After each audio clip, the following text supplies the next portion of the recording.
That is a very slippery slope to go down. It's a very easy soundbite to issue, but let's think about what it means.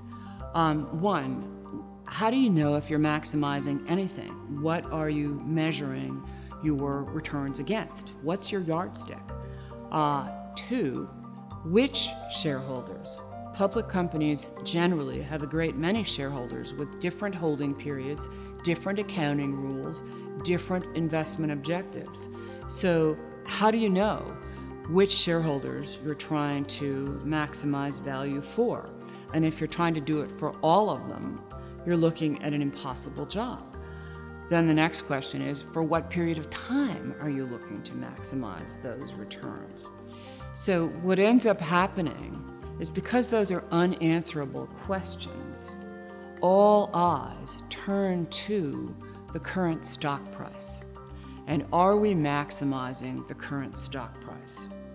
So what that's doing is increasingly forcing executives to focus on building the share price today, in many cases sacrificing potential corporate resources that are contributing to value tomorrow.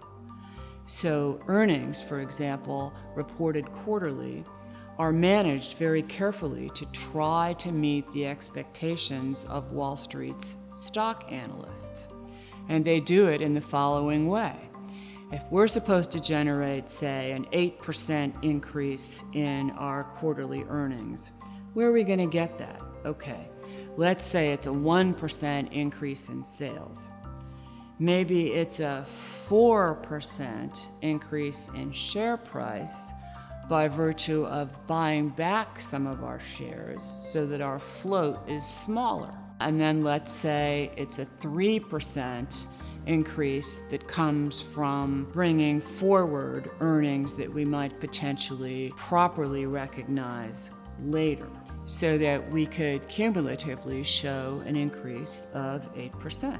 But you can see that really only 1% of that is a true increase in sales. The rest of it are numbers that are being managed to create the impression of growth.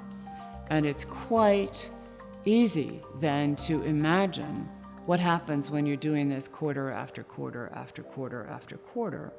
You are robbing from Peter to pay Paul. You are basically reducing the future prospects of the corporation.